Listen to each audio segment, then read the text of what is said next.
Bonjour. Aujourd'hui, j'ai envie de vous parler d'une notion qu'on appelle le vivre ensemble. Un sujet très délicat aujourd'hui en France et à travers le monde. Comment vivre ensemble? Un diplomate sénégalais, après que j'ai fait une conférence, me dit, mais il aurait fallu aussi dire qu'est-ce que vivre? Bah, écoutez, c'est très simple. Vivre, ça veut dire quoi? Une fois qu'on est né, ben, on est dans le monde, donc on vit, on respire, etc. Après maintenant, il y a beaucoup de définitions à la notion de vivre. Est-ce que vivre dans la pauvreté c'est vivre? Est-ce que vivre dans le manque c'est vivre? Est-ce que vivre dans l'opulence c'est vivre, etc. Ce n'est pas ça l'objet de la question. La question c'est comment vivre ensemble quand des individus sont ensemble, une société est ensemble, des gens différents ou semblables sont ensemble. Comment faire pour qu'ils vivent ensemble en paix et en harmonie? Le vivre ensemble, c'est tout simplement la recherche de quoi? De l'harmonie, de la paix, que chacun vive sa vie dans la liberté et le respect de la différence, etc. Je voudrais tout simplement rappeler que les Africains n'ont pas attendu les différentes révolutions françaises ou etc. pour penser à la paix. Il y a la charte du Mandé qui a été créée en 1236 suite effectivement au massacre perpétré par le roi Soumaoro. Vous savez qu'en Afrique, il y avait de grands empires constitués de beaucoup de villages. Et donc, il fallait effectivement préserver la paix parce que chaque entité voulait effectivement garder sa singularité, son appartenance, et quelquefois, c'est des enjeux de pouvoir. Et quand il y a pouvoir, il y a bagarre, il y a conflit, etc. Donc, les Africains, en 1236, à travers la charte du Mandé, ont énuméré certaines lois pour tout simplement que la vie puisse se passer dans de bonnes conditions, etc., etc. Par exemple, je vous citerai un exemple tout bête dans cette quête du vivre ensemble. Chacun a le droit, article 5, chacun a le droit à la vie et à la préservation de son intégrité physique. En conséquence, tout acte attentoire à la vie d'autrui est puni de mort. Article 6, pour gagner la bataille de la prospérité, il est institué le Konogé Wolo, un mode de surveillance pour lutter contre la paresse et l'oisiveté. Rapidement, vous pouvez trouver des informations sur ce sujet-là à travers Internet, etc. Il y a aussi cette quête de la paix à travers ce qu'on appelle le cousinage à plaisanterie qu'on trouve au Sénégal, au Mali, en Gambie, etc. Tout simplement pour réguler les tensions. Réguler les tensions pour que les gens ne se battent pas. Quand effectivement on a signé un pacte de non-agression, ben, les choses sont claires. Donc les gens ne se battent pas. Donc les gens ont toujours recherché effectivement à vivre ensemble.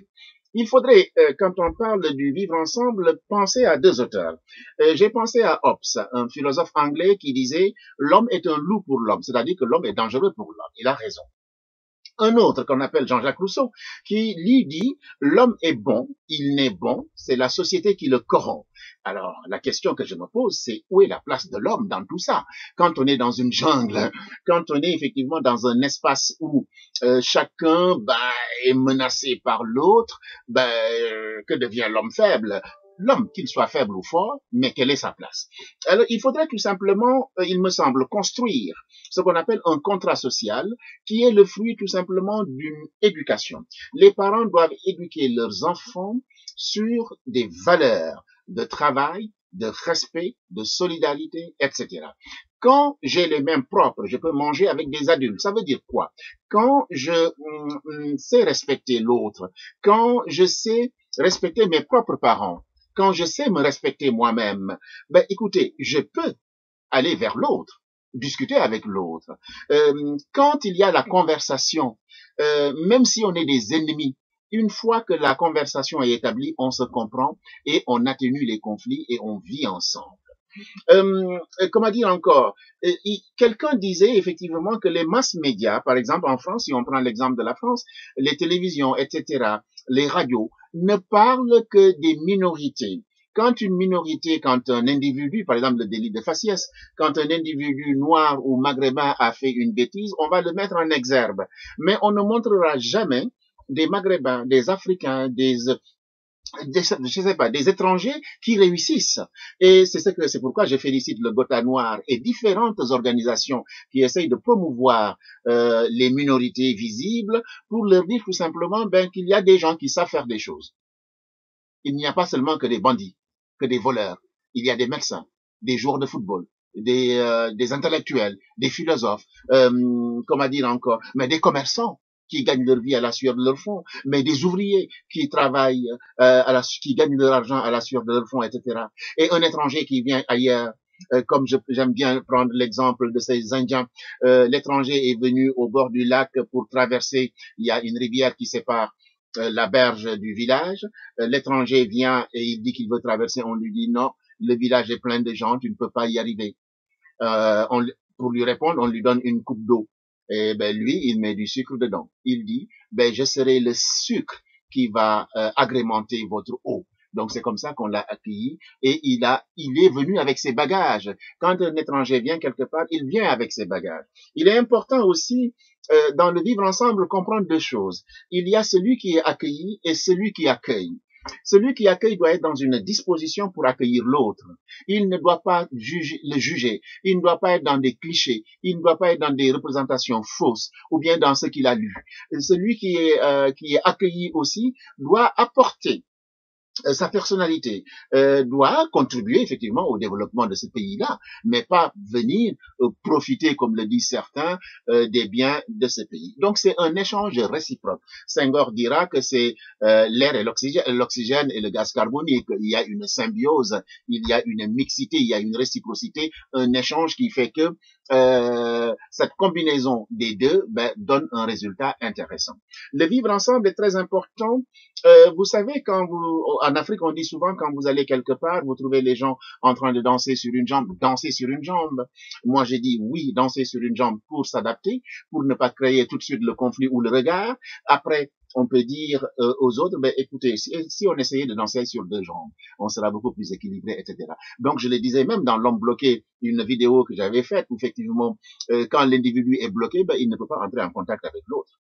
Quand il dit que c'est lui qui a la vérité, il ne peut pas entrer en contact avec l'autre. Quand il dit que lui, c'est le meilleur, il ne peut pas entrer en contact avec l'autre, parce que l'autre va dire aussi qu'il est le meilleur, alors qui choisir, etc. Donc, il faut une certaine humilité et un certain respect. Il y a des comportements que nous voyons dans nos cités. Par exemple, nos jeunes crachent par terre, certains. Ils ont leur moto à 13 heures pendant que les vieilles mémés ont envie de se reposer. Même les parents africains ont envie de se reposer. Mais qu'est-ce qu'on voit dehors? Souvent, des gens visibles avec de grosses motos qui font du bruit, qui sont dans des halls. Même le locataire, il ne peut, pour entrer chez lui, il va dire pardon. Ou des gens qui font du bruit dans leur chambre. Dans les bus, ces gens qui crient. Comme ils ne peuvent pas parler doucement, ces gens qui ont leur téléphone aux oreilles et qui parlent fort, cet individu, tout ça effectivement participe du vivre ensemble et il y a des codes de comportement qu'il faut avoir pour que les choses se passent bien. Si par exemple vous voyez une personne âgée, mais cette personne âgée a besoin de son siège, on se lève gentiment, on lui propose de s'asseoir. On ne crache pas devant les gens comme ça. À l'arrêt du bus, vous voyez un jeune devant tout le monde, il se met à cracher. Et souvent, il y a de tout, des blancs, mais aussi des minorités, etc. Mais c'est la minorité qu'on va voir le mieux.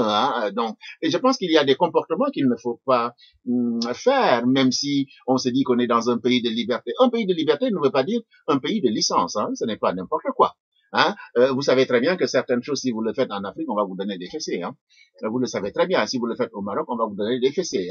Voilà. Donc, respectons le lieu où on est, les gens qu'on rencontre, etc., etc. Sur le vivre ensemble, on peut aussi dire, par exemple, vous savez, dans les écoles, il y a le harcèlement. Mais si vous éduquez votre enfant sur les bons comportements, mais il ne va pas harceler l'autre, ou s'il voit qu'on harcèle l'autre, il va s'interposer pour dire non, tu n'as pas à l'harceler, tu n'as pas à te moquer de lui. Il y a des gens qui sont gros, des gens qui sont minces, des gens qui sont différents. Bien souvent, on a beaucoup de frustration sur ces questions-là et des suicides s'en suivent. Donc, je demande aux parents d'être très, très, très vigilants sur à propos de leurs enfants qui reviennent de l'école. Quelquefois, ils ont le sourire pour ne pas embêter et inquiéter les parents, mais ils souffrent. Et les adultes qui sont dans les écoles, écoutez, disent c'est pas grave. Non, c'est grave. jusqu'à ce que le suicide arrive. Non, c'est grave. Il faut alerter. Un enfant aussi doit parler à ses parents s'il ne vit pas bien dans son groupe, etc. Et il faut leur dire que si le groupe ne veut pas de toi, ne force pas. Parce que tu peux trouver toujours quelqu'un de gentil qui acceptera de t'écouter, etc. Et c'est extrêmement important. Donc, il y a plein de choses. Par exemple, les albinos. En Afrique, le vivre ensemble n'est pas si facile. Là, il y a des pays où les albinos sont marginalisés, etc. Les handicapés sont marginalisés. Certains enfants sont taxés d'être des sorciers, les enfants sorciers, etc., etc. Donc, le vivre ensemble, c'est tout simplement une manière de faire de sorte que tous les éléments, les personnes semblables ou différentes, essayent de trouver un terrain d'entente pour vivre dans la paix, la cohésion, le respect, la solidarité, etc. Et c'est quelque chose d'extrêmement simple. Mais cela dépend aussi de l'éducation qu'on donne à nos enfants. Qu'est-ce qu'on va transmettre à nos enfants? Quand vous transmettez à vos enfants des valeurs, de respect, de travail, etc., ils le perpétuent partout où ils vont. Ils le font partout. Et c'est comme ça qu'on forme effectivement la jeunesse pour qu'effectivement tout le monde puisse vivre sur terre en paix, simplement, sans avoir la trouille, la peur. Il faut aussi, dans le vivre ensemble, respecter le genre, respecter la femme. La femme n'est pas une chose, c'est une personne. Nous devons la respecter. Et aussi se méfier effectivement de ces extrémistes qui effectivement ont sapé la morale en France et dans certains pays au nom de l'islam, etc. L'islam est une religion de paix. L'islam est une religion laïque. Il est dit, ne force jamais quelqu'un à venir vers toi, à ta religion, etc. De grands auteurs, j'en parlerai ici, ont développé ces idées sur la laïcité dans l'islam. Laïcité et islam ne sont pas incompatibles. Donc, il faut éviter effectivement que nos enfants soient pris en charge par des gens qui n'ont rien compris de l'islam, qui deviennent des intégristes. On comprend effectivement qu'il y a une crise, mais la crise, ce n'est pas le voisin qui te l'a fait, c'est une crise globale. On peut, avec la motivation, arriver à faire des choses. Donc, il faut pas tout simplement essayer de se venger comme ça. On peut trouver d'autres alternatives. Et la religion est quelque chose de sain. Il faut effectivement bien comprendre la religion et tu ne tueras point. Et ça me semble extrêmement important parce que si on continue comme ça, c'est tous ceux qui sont musulmans, au nom de cet islam-là que certains tuent ou font mettre des bombes, on va accuser tous les musulmans d'être des intégristes. Alors que non, il y a 99% des musulmans ne sont pas intégristes du tout. Ils ont leur foi, ils vivent leur foi, ils vivent leur islam comme des chrétiens qui vivent leur chrétienté ou les bouddhistes, etc., dans la simplicité et le respect des autres religions. Le vivre ensemble est quelque chose de possible si nous mettons à fond notre cœur, notre raison, notre calcul prudentiel pour dire, comme disait Lévinas, quand tu regardes le visage de l'autre, tu sens que c'est une personne, que c'est un autre que toi, tu ne tueras point. Parce que c'est un autre que toi, tu le respecteras. Parce que ce que tu ne veux pas qu'on te fasse, tu ne le feras pas à autrui. Donc, le vivre ensemble est quelque chose de simple, quelque chose que nous devons promouvoir, que les institutions doivent promouvoir, mais que les parents aussi doivent transmettre aux enfants. Et c'est par le respect, une éducation à la maison, une formation. Et les jeunes ont besoin effectivement d'être écoutés. Donnons-leur la parole, qu'ils s'expriment, qu'ils disent ce qu'ils veulent, et avec les adultes, qu'il y ait un échange comme on le fait dans les rites d'initiation en Afrique, par exemple, le maternage, l'excision, la circoncision. L'excision, maintenant, on l'interdit, bien entendu. À travers ces choses, on apprend aux enfants comment se comporter dans la vie.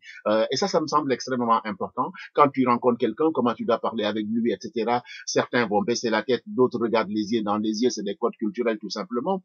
Et les codes culturels, il n'y a pas d'hégémonie. Il faut respecter chaque culture dans sa différence.